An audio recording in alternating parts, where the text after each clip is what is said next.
As a boy growing up in Vienna, Alfred Adler was the second of 6 children in a bustling, lively family. His older brother Sigmund was a natural athlete and a scholar, often capturing the spotlight. Alfred, on the other hand, was frail and sickly. At the age of 5, he nearly died of pneumonia, an experience that left him with a profound awareness of life's fragility and a deep desire to prove his own strength and worth. He often felt overshadowed by Sigmund and struggled to find his place in the family, a feeling he would later recognize in countless others. Alfred's early struggles fueled a fierce determination to overcome his limitations. This personal battle with feelings of inferiority became the seed for his groundbreaking ideas. As he grew older and pursued a career in medicine and psychiatry, Adler began to notice similar patterns in his patients. Many of their emotional struggles seemed to stem from the roles they played within their families. He realized that these roles, whether as the responsible firstborn, the overlooked middle child, or the spoiled youngest, shaped their beliefs about themselves and their relationships with the world. Drawing from his own experiences and his patients' stories, Adler developed what we now call Adlerian Therapy, rooted in the idea that humans are inherently social beings. He believed that a person's family environment, birth order, and the way they perceived their role in the family had a lasting impact on their sense of self and their aspirations. Adler's insights were radical at the time, shifting the focus of therapy from isolated internal struggles to the broader context of social and familial interactions. Adler's work on family dynamics grew from the very heart of his childhood experiences. What began as a young boy's quest to find his own significance became a revolutionary approach to understanding human behavior, one that continues to shape the field of psychology even today. Welcome to the Licensure Lifeline podcast. You are catching me the last day of the year, and I'm so excited that you are tuned in for this episode on Adlerian Therapy. Before we get started, I have a couple announcements. First off, somebody reached out to me through the fan mail feature. It's a feature that allows people to leave nice comments and things like that about the podcast. They had some very kind things to say about the podcast, but they also inquired about any offerings around tutoring for the NCM HCE.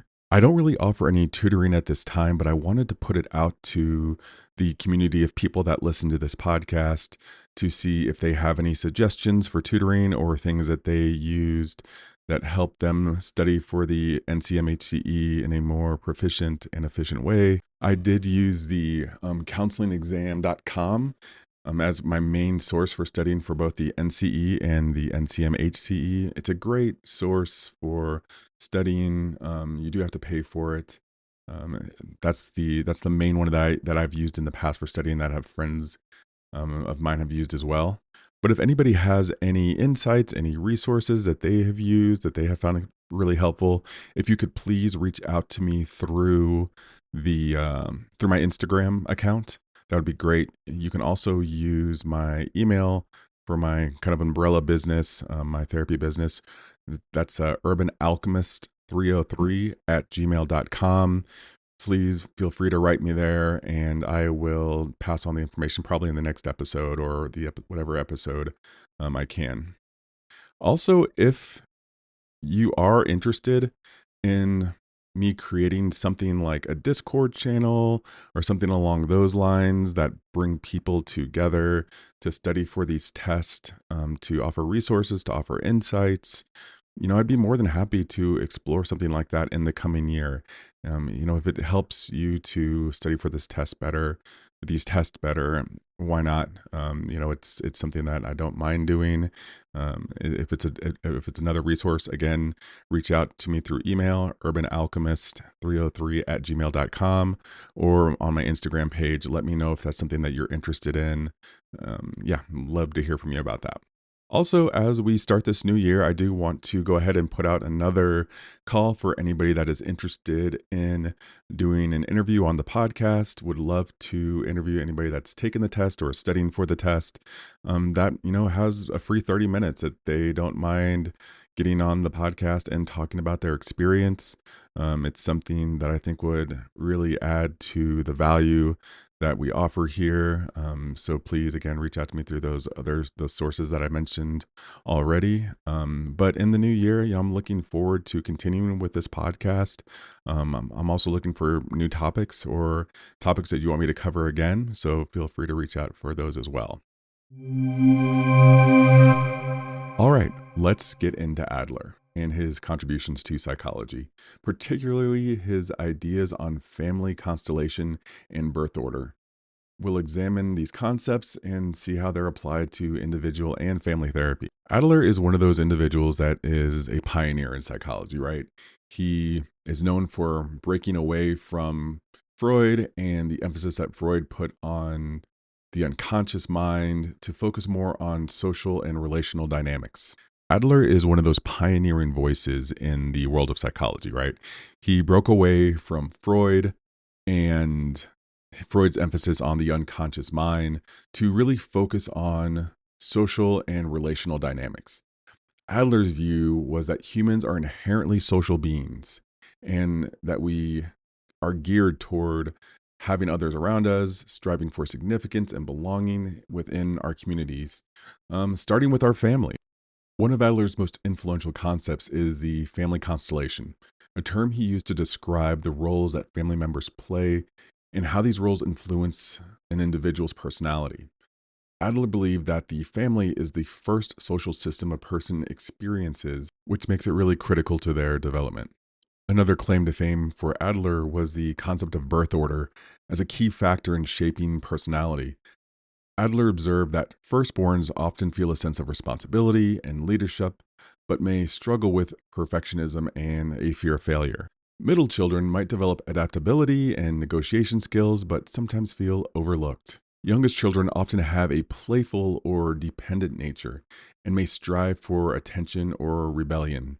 And finally, only children might develop a strong sense of independence or struggle with sharing attention with others.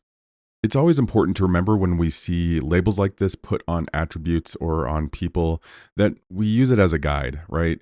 Like it's never something where, if like a firstborn's absolutely going to follow these types of things. Being a firstborn myself, yes, I have a lot of leadership skills, I would say, and some other things that kind of go along with my birth order.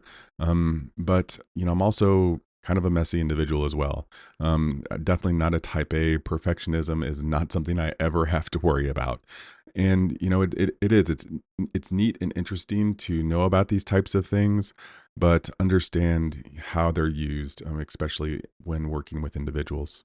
Speaking of working with others, Adlerian therapy builds on these ideas by helping clients explore their family dynamics and the narratives that they've developed about themselves. Let's discuss two examples here of what Adlerian therapy might look like when you're actually working with someone.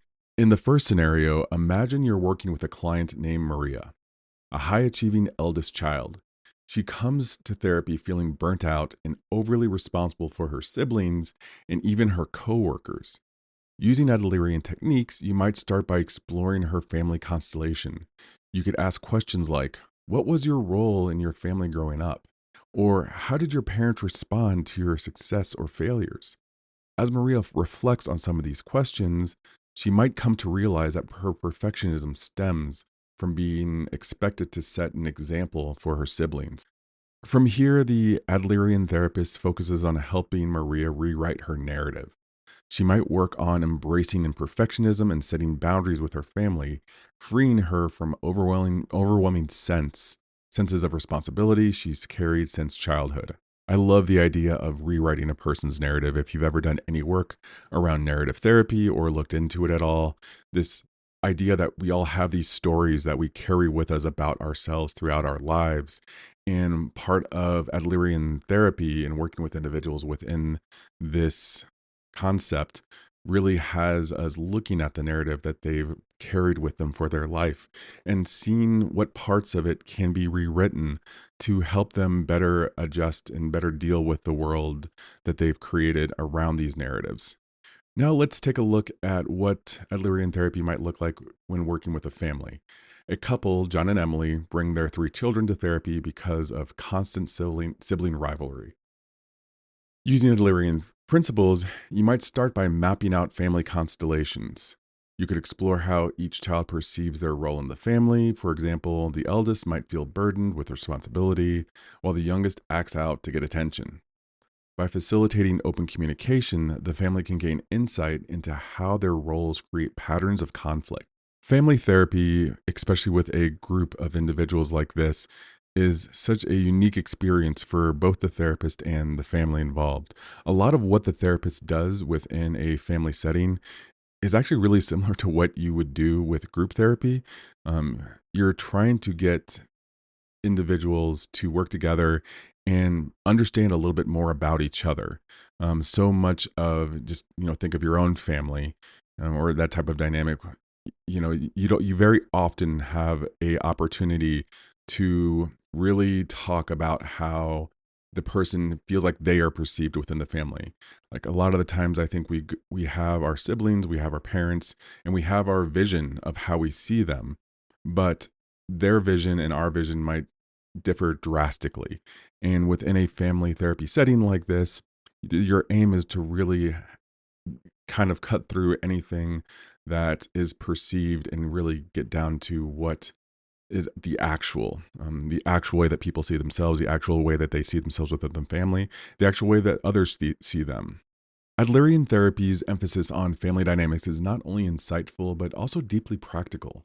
Here are some reflective questions to help you or your clients apply these concepts. Question 1: understanding roles. What role did you play in your family growing up? How has that role influenced your relationship or decisions as an adult? Question 2: rewriting narratives. Are there beliefs or behaviors you've carried from childhood that no longer serve you? How can you reframe these narratives to better align with your current goals?